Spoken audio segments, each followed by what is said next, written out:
guitar duet, and we will also be playing solo pieces as well. And I find the flute and guitar duet to be one of the most beautiful combinations of all of chamber music. The first piece that we will be playing is Entr'acte by Jacques Ibert.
next piece on the program is titled Cantabile by Niccolo Paganini.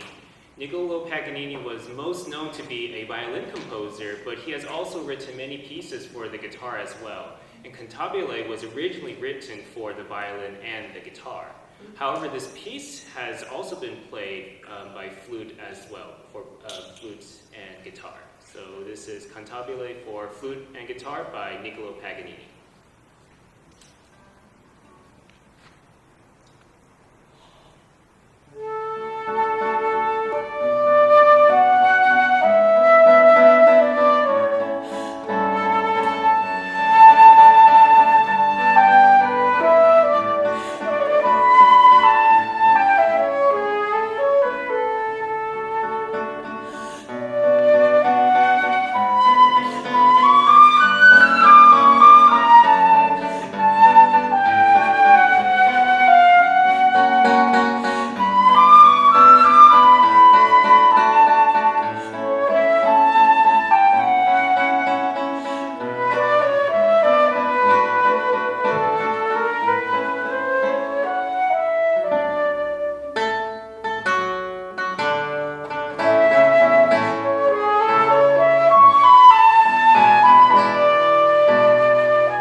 So the first solo piece that I'll be playing is by the English Renaissance composer John Dowland, titled The Allemande.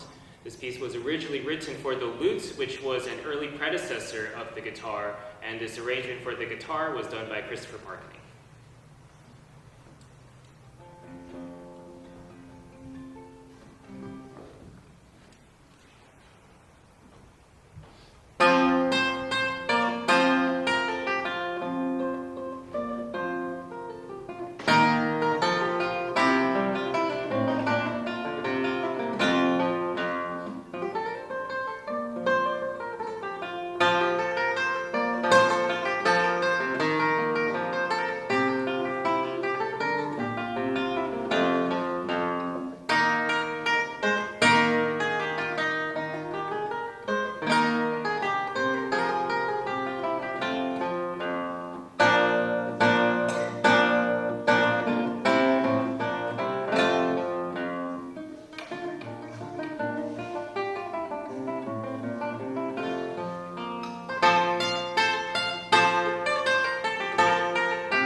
And the next piece is the Sonata by Domenico Scarlatti. And this piece was originally written for the keyboard. Scarlatti has written over 300 keyboard sonatas, and many of which work well for the guitar. And this sonata is titled K141 in D minor.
Yes. It's a beautiful guitar. It's gorgeous sound, and you're making a great big tone. So. Thank you. So this guitar was made by an American maker named Stephen Connor.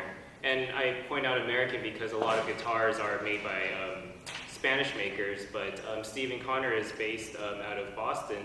And in fact, this guitar, Stephen actually built it for the guitarist Angel Romero. and he has played this guitar in concert, and I've studied a little bit with Angel himself, and he gave me this instrument. Tell us why that's important.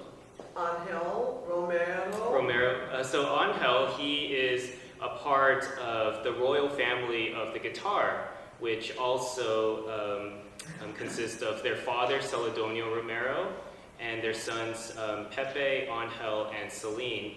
And they're one of the most significant classical guitar families and players around the world. So that's why it's a very significant, and I have the great pleasure of playing an instrument that Angel himself has played in concerts.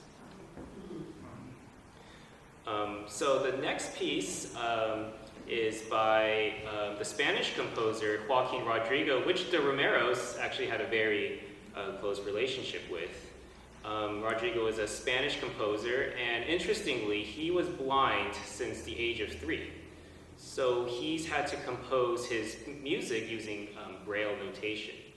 Rodrigo is most famous for his piece, the Concierto de Aranjuez, which is one of the most famous guitar concertos, and is in fact the most performed concerto, 20th century concerto of all time. So that's including the piano and the violin concertos. The Rodrigo Concierto de Aranjuez is the most performed concerto written in the 20th century. But in addition to that concerto, he's also written some other beautiful pieces for the guitar as well. So this is Canzonetta by Joaquin Rodrigo. Just before you go on, Alex played the Concierto de Aranjuez in Westlake Village with the symphony orchestra on Sunday. It was a spectacular performance. He did a marvelous, marvelous job. We're really proud of Alex here. I call him our resident classical guitarist because he grew up in Culver City, and since he was about 17 or 18, he has come to play concerts here, play Christmas Eve programs. He's really a wonderful young artist, and he was featured with the Culver City Symphony at the Frost Auditorium last June, where he played another concerto, but by the iconic film composer Elmer Bernstein. So there's a great future for us at Grace Church with Alex, also with the orchestra. He's a homeboy, and it's just wonderful to invite him back here. So another piece by Rodrigo, as he just explained. And I'll thank you, Mary Lou, again for always welcoming me with open arms here. It's such a pleasure to play here, and I'll never stop playing in this venue. In fact, I gave my first solo recital here back in 2013, 12 maybe, and since then I've had the privilege of playing concerts around the world, and I still find myself wanting to come back here. So Mary Lou, thank you for always welcoming me and having me back to play here.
My final solo piece is titled Leyenda by the Spanish composer Isaac Albéniz. This piece was actually written for the piano, and Andres Segovia was the first to transcribe this for the guitar. A New York Times critic once wrote that Albéniz may have conceived of the guitar while writing this piece for piano, and I think that may be true. So this is Leyenda by Isaac Albéniz.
do what? Talk about your flute. Look at that flute. Isn't that a gorgeous flute? That's a gold flute. So tell us about your instrument. Hi everyone. Thank you all for coming, and thank you Mary Lou for having me here. Actually, Mary Lou was so graciously kind to allow me to perform my doctoral recital here a month ago, and it's so nice to be back here to perform for this concert. I play a 14-karat rose gold flute by an American flute maker, William Haynes, based in Boston. And I just got this instrument a year ago, and it's been such a wonderful instrument to play on. What's the difference in a gold flute compared to a silver flute? Is it in the tone or what? Professionals play both gold and silver. One is not necessarily better than the other. Gold provides a more warmer and darker color, in my opinion. Silver has a more bright, vibrant sound. The piece I will be playing for you next is Frederick Chopin's Nocturne Opus 9, number 2, originally written for the piano. Actually, I started my musical studies on the piano before the flute. I started playing the flute at 9, piano around 7. And I love the Romantic era, the great Romantic era of composers, and this is one of my favorite pieces, so I hope you enjoy this transcription.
something a little different. I have What a Wonderful World, a song that all of you probably know, and actually this is something I recorded over the pandemic. So during the pandemic, as you know, no live concerts are happening. It was kind of a dark period for all musicians, and I recorded a series called Songs of Comfort for YouTube and social media, just famous short songs, and this is one of them. And I think this song really reminds us to really slow down and not take the world for granted and appreciate the beauty of the world, of this very fast-paced world. So I hope you enjoy.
Had the words in your mind while she was playing. It's very beautiful.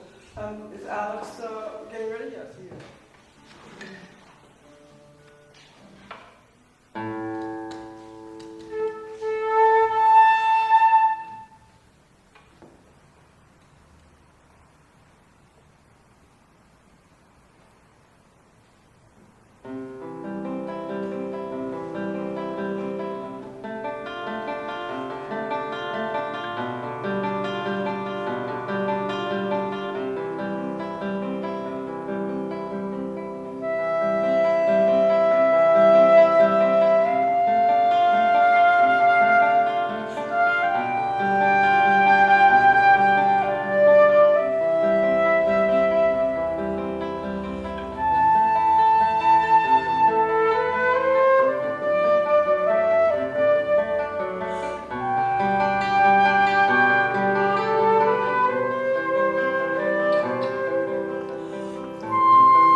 So the next piece on the program is titled Asturiana by the Spanish composer Manuel de Falla. Asturiana comes from a collection of 7 songs, 7 popular folk songs, and they were originally written for piano and the voice.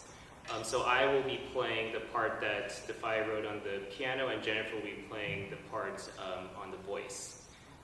I just realized looking at the program, this was listed as the final piece of the program, but we actually have one more prepared, so if you applaud long enough, we'll come back and play something more fun as an ender. So the final piece of the program is Asturiana by Manuel de Falla.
transport you to the streets of Buenos Aires for Piazzolla's Libertango. Libertango is a portmanteau for libertad in Spanish, which means liberty, and tango. So we hope you enjoy. And thank you again for coming.